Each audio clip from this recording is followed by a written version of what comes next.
nouvelle édition sur le RTB. Bonsoir à tous, voici les titres de ce 20h. Les horaires de circulation des camions dans le littoral fixés par la préfecture fâchent les transporteurs. Ils ont élevé la voix cet après-midi pour fustiger cette nouvelle disposition.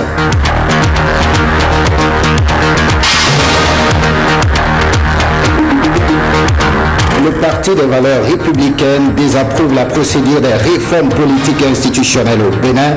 Il a notifié à la presse aujourd'hui.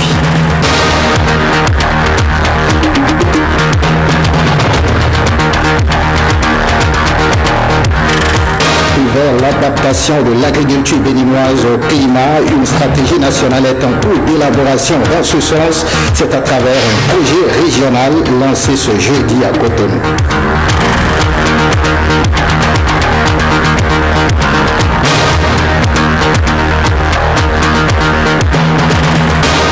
À nouveau, bonsoir, bienvenue si vous nous rejoignez. On prend la direction de la Marina où la réunion hebdomadaire des ministres s'est tenue ce jeudi en présence du chef de l'État. Le point de presse consécutif a été animé par le ministre d'État Pascal Irénée Koupaki avec comme point d'articulation 6 dossiers.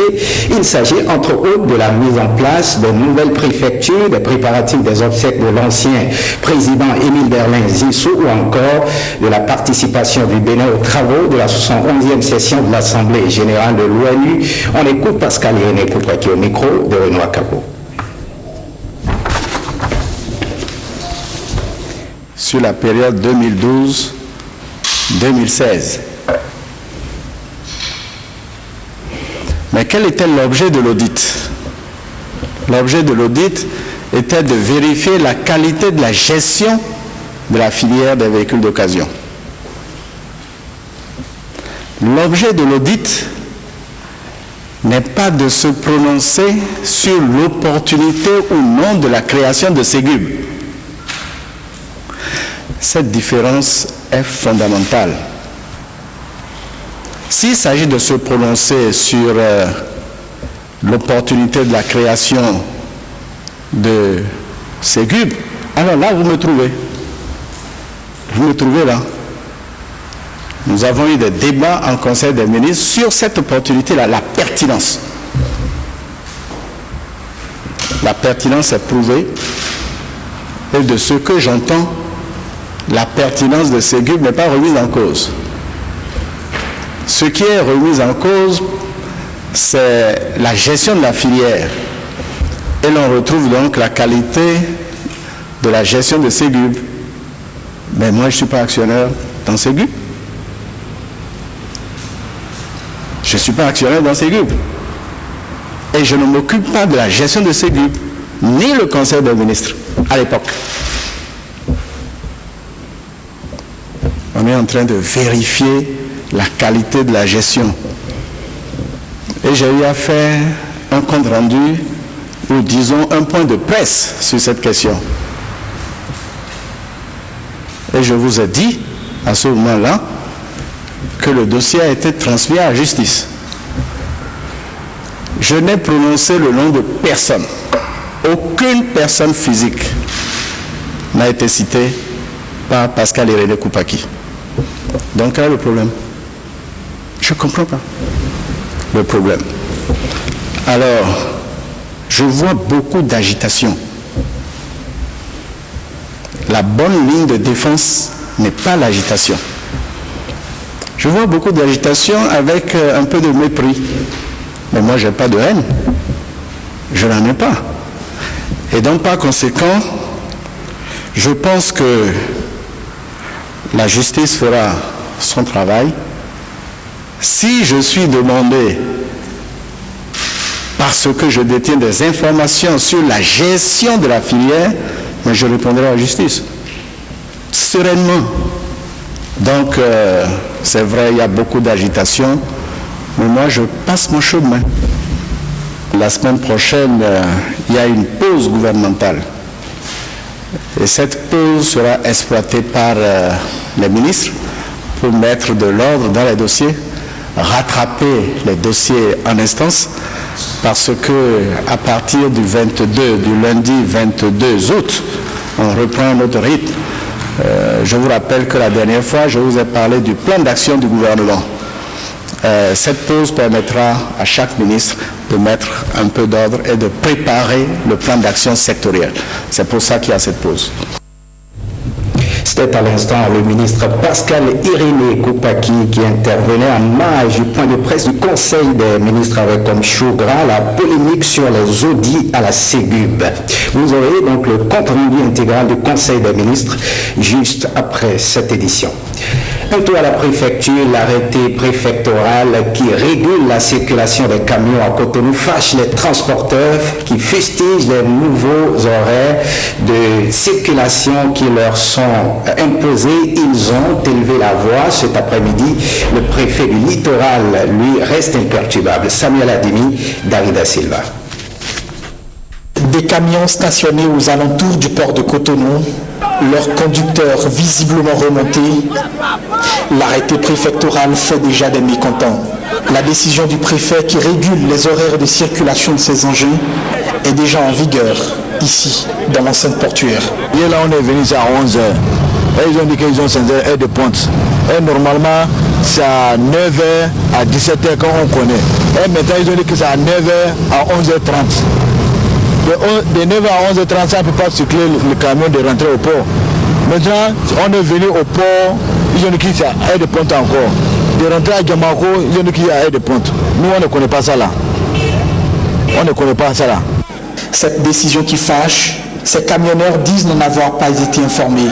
Leurs responsables non plus. On n'a pas informé. Ils ont dit qu'ils ont parlé à la radio. On n'a pas entendu. On n'a pas entendu. Maintenant, ils vont dire à nos syndicats de nous parler. Aujourd'hui, qu'on nous dise que le préfet a pris un arrêté préfectoral, j'avoue, nous sommes surpris. J'avoue, autant que nous sommes nous responsables des transporteurs, nous sommes embarrassés, très embarrassés. Pourtant, selon le préfet, la roue n'a pas été réinventée. L'arrêté mis en cause n'est rien d'autre que celui, numéro 51, du 26 mai 2008, aujourd'hui mis en application. Le seul hic reste les plages horaires. Avec l'aide de pointe qu'ils ont donné avant, c'était pas facile pour nous. Mais on fait tout pour respecter ça. Maintenant, ils ont encore changé pour donner 2 habitants au camion. Camion, hein, c'est pas voiture. Midi à 16h. Midi à 16h. Il faut tirer à 16h à 18h. 18h à 22h. La seule chose que nous avons eu à modifier, c'est l'horaire entre midi et 15h.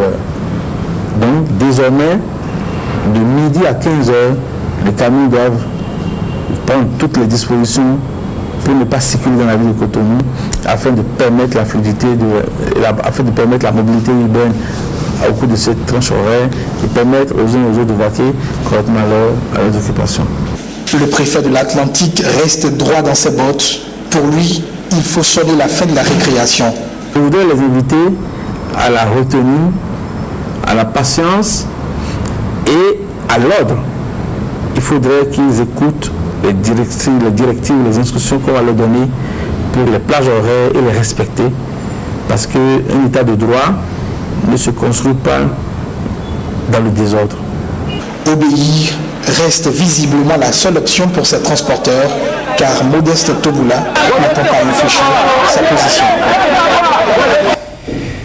Eh bien, autre mécontentement sorti médiatique ce jeudi du Parti des valeurs républicaines, occasion pour ses militants et sympathisants de fustiger les réformes politiques et institutionnelles, notamment la méthode adoptée par le gouvernement dans sa volonté de réviser la Constitution. Le point avec Ulvaïus Balogun et Patrick Benou. Crise de confiance du citoyen envers l'État, envers les partis politiques, crise de confiance de la République envers les Béninois. Voilà le tableau peint par les militants du Parti des valeurs républicaines pour remettre en cause la pertinence des réformes politiques et institutionnelles engagées par le nouveau départ. Pourquoi la révision de la Constitution en ce moment précis? Une nécessité oblige, nous devons donc nous poser de ces questions-là. N'y a-t-il pas de problème, n'est-ce pas, plus sérieux dans la République? Référence est donc faite aux dispositions constitutionnelles pour fustiger la méthode. L'article 155 de la Constitution, je cite, la révision n'est acquise qu'après avoir été approuvée par référendum. sauf si le projet ou la proposition en cause a été approuvé à la majorité des 4/5 des membres composant l'Assemblée nationale, s'il vous plaît.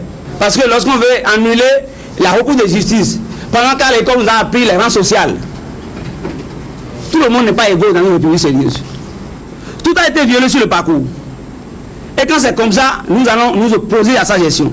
Le Parti des valeurs républicaines et ses partisans se disent mobilisés, toujours en référence au test de la République. Nous sommes en train de nous préparer, en nous usant de l'article 66 de la Constitution, qui dit, dans ces circonstances, pour tout Béninois, désobéir et s'organiser pour faire échec à l'autorité illégitime constitue le plus sacré des droits et le plus impératif des devoirs. Un devoir dont le PVR se fait désormais le défenseur.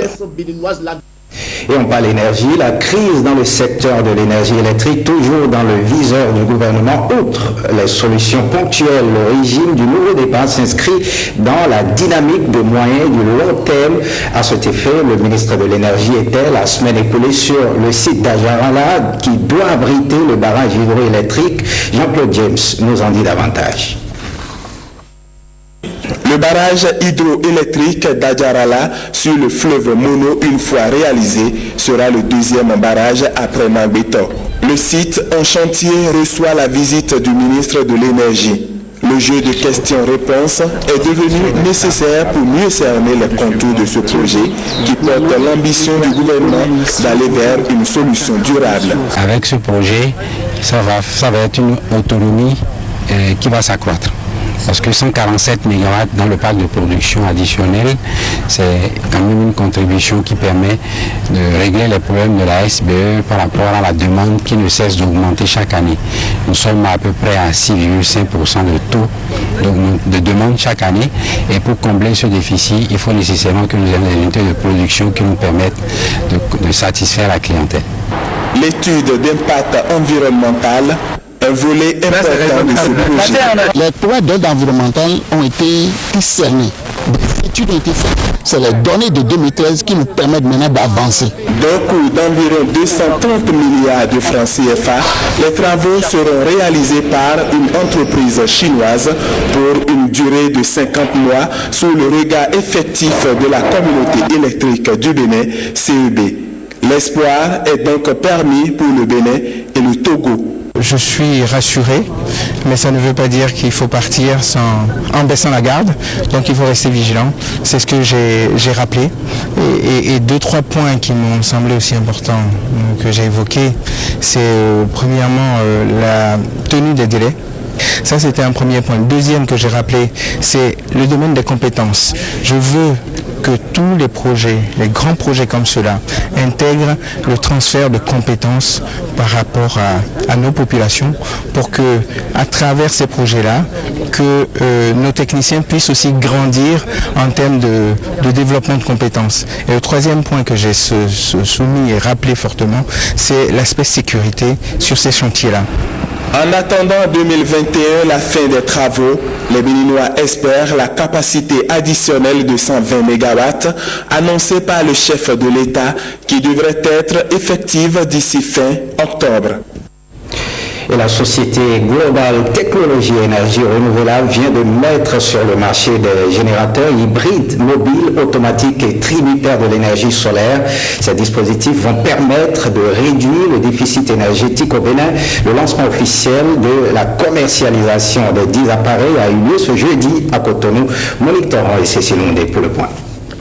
Au gros mot, les grands remèdes, défis relevés par Global Technologie et Énergie Renouvelable. Il s'agit des générateurs mobiles fixés sur remorque. Avec un moteur silencieux, ces machines électroniques sont équipées de batteries, de panneaux solaires et d'un groupe hybride. Adaptables aux habitations, aux petites et grandes industries, ces appareils sont dotés d'une puissance variable. C'est un générateur de production d'électricité qui donc permet de vous alimenter 24 heures sur 24 en énergie d'une façon façon, cette technologie, c'est une technologie hybride, donc qui allie plusieurs énergies, celle du solaire, du stockage à batterie, un groupe électrogène, et tout ceci qui est piloté par un système de gestion exclusif, le EMI, ERMA Manager Intelligence Énergie, qui lui en fait va analyser votre consommation et va choisir l'énergie la plus rentable au meilleur moment pour vous la fournir, et tout ça d'une façon automatique. La nouveauté de nos produits à nous, c'est quoi? C'est que vous avez un groupe solaire hybrid. Ça veut dire quoi?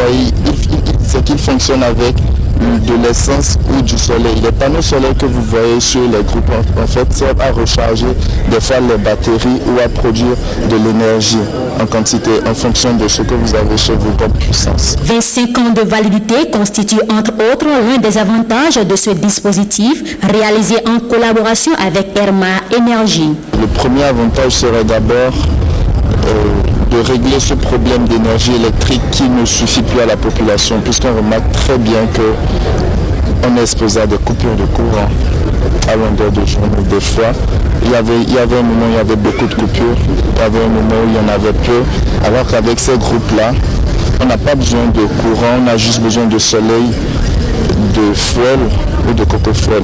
Donc c'est vraiment très innovateur. Des stands sont ouverts au Palais des Congrès de Cotonou pour 112 heures. Avec cette nouvelle technologie, cette entreprise entend booster le développement en matière d'énergie renouvelable. Ouverture ce matin à Cotonou d'un atelier de lancement du projet régional pour soutenir la transition vers une agriculture et des systèmes alimentaires intelligents face au climat, composante Bénin. L'objectif est de proposer une stratégie nationale pour cette approche d'une agriculture intelligente face au climat. Côté à recours, et Brice Thibozo. Comment faire une stratégie d'adaptation de l'agriculture et du changement climatique? La question taraude les chercheurs et savants versés dans cette transition. Une initiative de l'Organisation des Nations Unies pour la nation de l'agriculture, FAO en acronyme, appuyée par le Royaume de Norvège. Il s'agit de profiter la nécessité de produire plus tout en protégeant l'environnement.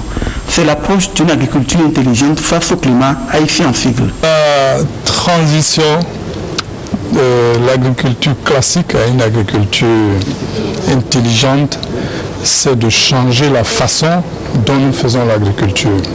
Pourquoi? Parce que le changement climatique se traduit par de nouveaux phénomènes naturels. Par exemple, il pleut de moins en moins. Il y a de plus en plus de sécheresse. Il y a de plus en plus d'inondations. Les périodes pluviométriques pour l'agriculteur sont de plus en plus courtes. Comment faire? Conduire l'agriculture pour continuer à produire la même quantité ou plus avec des phénomènes nouveaux. Puisque nous ne pouvons pas arrêter le changement du climat, il faut s'adapter. S'adapter par exemple en cultivant des variétés qui, au lieu de mettre 5 mois pour arriver à maturité, arrivent à maturité et produisent à 3 mois. Comme ça, nous utilisons la période courte de pluviométrie qui est sur place. Cultiver des variétés qui sont plus adaptées à la sécheresse, qui sont plus résistantes aux maladies qui sont les conséquences du changement climatique. C'est l'ensemble de cette approche, de cette technologie, cette façon de faire que nous appelons l'agriculture intelligente adaptée au changement climatique. Le projet va permettre également d'aller mobiliser des ressources sur le plan international, sur le plan régional, pour appuyer, aider les acteurs, les producteurs sur le terrain à résister, à s'adapter au changement climatique. Cette approche, agriculture intelligente face au climat, est lancée à la haie aux Pays-Bas en 2010 et touche 7 pays africains, dont le Bénin. Marquant un arrêt au cabinet du président de l'Assemblée nationale. Plusieurs personnalités étaient au cabinet du président de l'Assemblée nationale ce mercredi, entre autres personnalités, le représentant de l'OMS au Bénin, puis une délégation de cadres universitaires, de députés des 15e, 19e, 20e, 21e et 22e circonscriptions électorales. Guillaume Abien nous fait le point. Première personnalité à avoir été reçue par le président de l'Assemblée nationale, Pierre Mpele Kilebou. Il est le représentant de l'Organisation mondiale de la santé au Bénin. Pierre Mpele Kilebou est allé évoquer avec Adrien Mbedi quelques sujets de santé d'intérêt national. Vous savez, le rôle de l'Assemblée nationale, c'est d'adopter la loi de finances, mais aussi de contrôler l'action gouvernementale. Donc c'est important d'attirer l'attention du Parlement sur le financement de la santé. Et puis nous avons également partagé notre préoccupation de l'épidémie qui est déjà là, qui est un tout petit peu ignorée, mais qui pose déjà d'énormes problèmes. Et surtout demain, c'est l'épidémie des maladies non transmissibles. De son côté, Mauton Norbert Nkonou, président de l'ANSALB, l'Académie nationale des sciences, arts et lettres du Bénin, est allé recueillir les conseils du président de l'Assemblée nationale pour une meilleure gestion de l'institution. Cette visite au président de l'Assemblée nationale se situe dans le cadre d'une tradition instaurée au niveau de l'Académie nationale des sciences, arts et lettres du Bénin pour rencontrer périodiquement les présidents des institutions de la République. Dans la même journée de ce mercredi, une délégation d'universitaires et de députés des 15e, 19e, 20e, 21e et 22e circonscriptions électorales s'est rendue au cabinet de Adrien Ngouidi. À la suite des réactions de la société civile qui s'indigne de la nouvelle carte universitaire du Bénin, ces personnalités sont allées exprimer leur mécontentement. Nous sommes écœurés par ce qu'on nous propose comme carte universitaire. Nous sommes venus dire au deuxième personnage de notre pays que cette carte peut provoquer ce que j'appelle la césure nationale, faire effriter le sang de la nation. Elle n'existe pas complètement, mais quand toute une région sent qu'on ne lui accorde pas la place qu'il faut dans le concert de la nation, je crois que cette région se sent écartée. Nous comprenons effectivement la réaction de la société civile, mais nous disons à la société civile qu'il faut du calme, il faut de l'apaisement, il faut du dialogue, il faut de la concertation avec l'exécutif. Et nous nous proposons, nous députés, de discuter bien évidemment avec le gouvernement, avec les ministres, afin que, si c'était le cas, évidemment que le gouvernement puisse comprendre peut-être des conséquences qui n'avaient pas été soupçonnées. La série des audiences du président de l'Assemblée nationale a été bouclée avec cette visite de Guindi Ouaba. Il est le président de la Commission des affaires étrangères et des Burkinabés de l'étranger. Voyons cet hommage rendu au président Hubert Magal. Théo Iray rend hommage à son ami, maître et ancien ami. Ce jour, le dévouement, l'amour de la patrie et le sens de la discipline, c'est par ces mots que le professeur Théo Iray caractérise l'ancien président Hubert Magal. Suivez plutôt ces hommages recueillis par Emilienne Fayomi. Le dévouement et la bonté, l'amour de la patrie, le sens de la discipline, car Baga était d'abord un maître.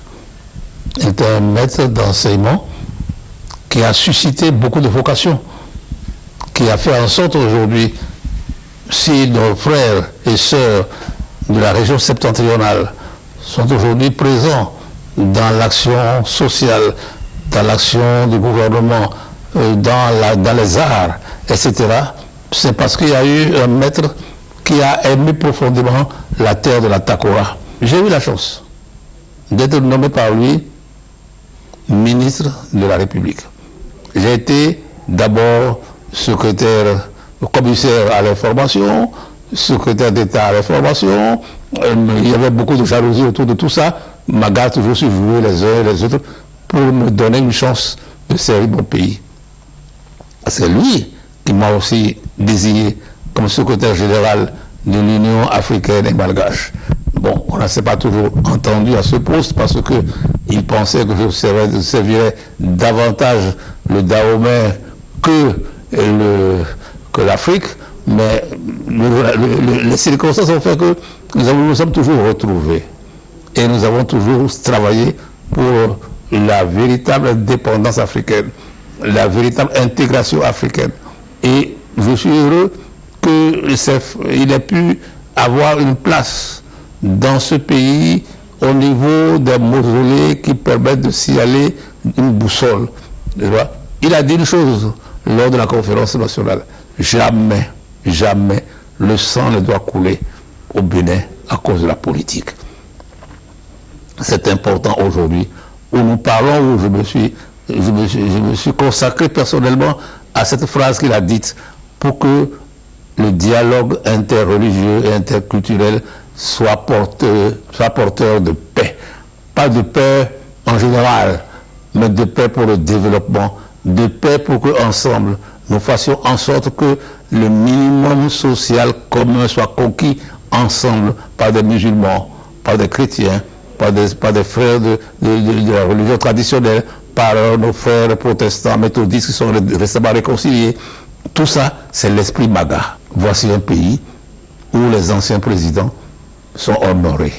Malgré l'histoire qui n'a pas été toujours belle, malgré l'histoire qui a toujours parfois été chaotique, qui s'appelle Kérékou, qui s'appelle Apiti, qui s'appelle MAGA, qui s'appelle Émile Delin Sissou ou Justin Robalébé, il continue de faire notre fierté. Salut, président Hubert MAGA. Oui. Eh bien, hommage rendu dans le cadre de la célébration du centenaire de la naissance du feu président Hubert MAGA. Le ministre de l'Industrie, du Commerce et de l'Artisanat a échangé ce mercredi au Champ d'Oiseaux avec le personnel du PADME, programme d'assistance de développement des moyennes entreprises. Objectif, passer les difficultés au peigne fin et trouver des solutions aux problèmes qui freinent le développement de la dite institution financière. À la sortie, le ministre s'est prononcé. Suivez un extrait de sa déclaration au micro de Hospice Rotono et Corindéo. Depuis la mise en place du nouveau gouvernement, vous savez que nous sommes en pleine évaluation des instruments que nous avons dans le pays pour gérer les différents secteurs. C'est dans le cadre de cette réévaluation que les travailleurs du PADME ont fait un certain nombre de réflexions que je suis venu approfondir avec eux. Je voudrais principalement que l'opinion sache que des institutions comme le PADME, comme le PAPME, comme le réseau FESECAM et d'autres sont des institutions destinées essentiellement au financement des activités et à l'appui conseil des micro, petites et moyennes entreprises. Donc j'ai parlé avec le personnel, j'ai parlé avec les responsables. Il y a quelques petites difficultés, quelques petits malentendus que nous avons essayé d'aplanir. Et je crois que le PADME prend un nouveau départ et d'un pied que j'espère donnera les fruits. Santé à présent, l'organisation non gouvernementale, le CERADI, s'intéresse à la prise en charge des personnes vivantes avec le VIH au Bénin. Elle a donc donné une conférence de presse aujourd'hui pour dénoncer des dysfonctionnements notés par l'Observatoire de veille pour l'accès aux services de santé en matière de VIH. La séance est tenue à l'Infosec. Dalida Silva pour le point. Au Bénin, les personnes vivant avec le VIH-Sida ne bénéficient pas toujours d'une bonne prise en charge médicale. C'est du moins le constat fait par l'ONG Centre de réflexion et d'action pour le développement intégré et la solidarité. L'ONG CERADIS énonce ici l'objectif du triple 90. À l'horizon 2020, 90% des personnes vivant avec le VIH devront connaître leur statut sérologique. À l'horizon 2020, 90% de toutes les personnes infectées par le VIH dépistées devraient recevoir un traitement antirétroviral durable. Enfin, à l'horizon 2020, 90% des personnes recevant un traitement antirétroviral devraient avoir une charge virale durablement supprimée. Contrairement aux deux premiers objectifs qui connaissent une évolution notable, le troisième 90 tarde à décoller. En décembre 2015, seulement 4000 de ces personnes avaient une charge virale indétectable dans le pays, soit environ 6%. Il y a là un gap de plus de 83% à combler, impérativement d'ici 5 ans. Le manque d'appareils utiles à la prise en charge des malades des départements du Mono, du Koufou, de Lemé et du Plateau, entre autres, est un obstacle à l'effectivité de l'atteinte de cet objectif. Un patient suivi à Ouida doit se rendre à Cotonou pour réaliser sa charge virale. Et aussi, tous ceux des 4 départements précités qui n'ont jamais disposé de cet appareil se rendent peut-être à Cotonou. Ce qui n'est pas évident pour cette cible déjà démunie. il n'existe pas d'agents qualifiés sur certains de ces sites. Bon nombre d'acteurs ne connaissent pas cet outil, qu'est la charge virale et à quel rythme le faire. Par conséquent, et les malades n'en bénéficient pas. Nos efforts sont partout, parfois enfumés du fait de certains acteurs de la lutte à un certain niveau. Ils sont en compétition avec certains acteurs qui vont délivrer les ARV à la maison.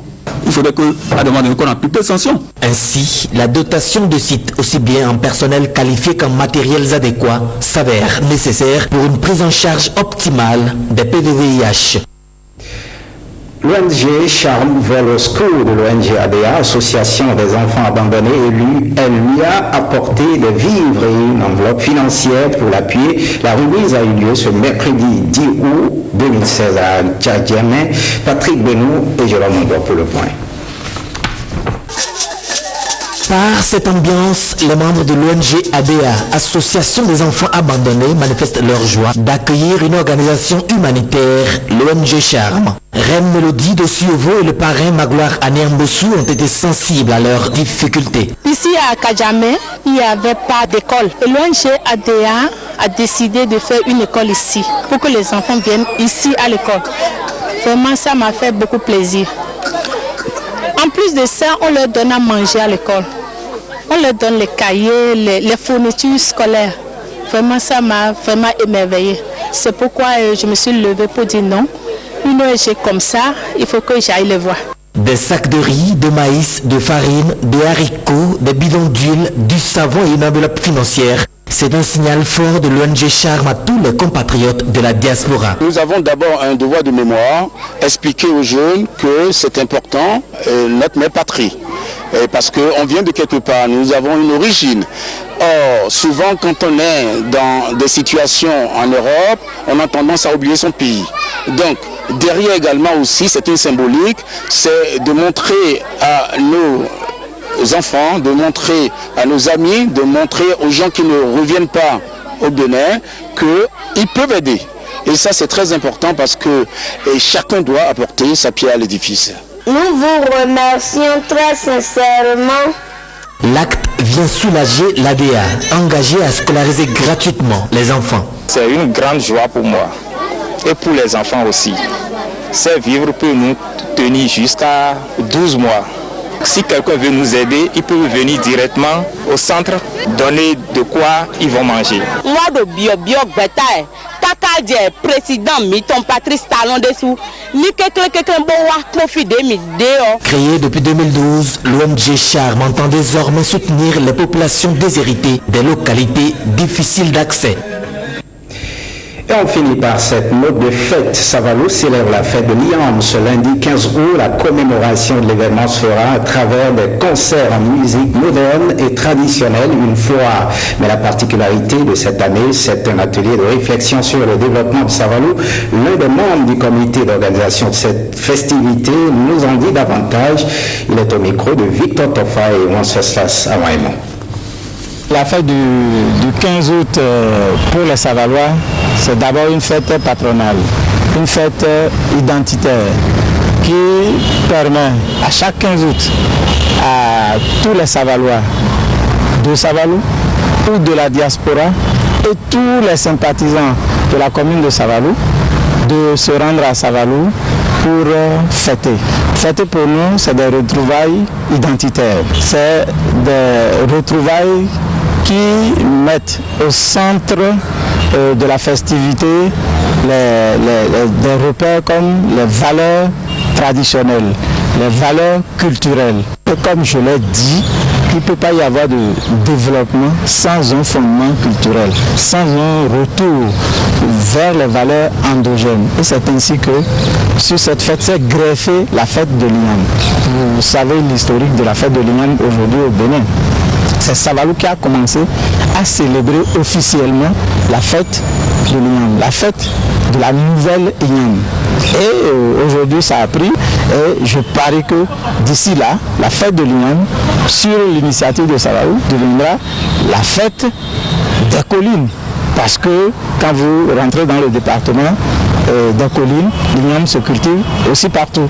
Comme de tradition, il y a toujours une grande foire qui est organisée Et ça a eu lieu depuis le 10 et ça va aller pendant 2 semaines. Après cette grande foire, qui est une foire agricole et commerciale, il y a des concerts. Des concerts en musique moderne, des concerts en musique traditionnelle.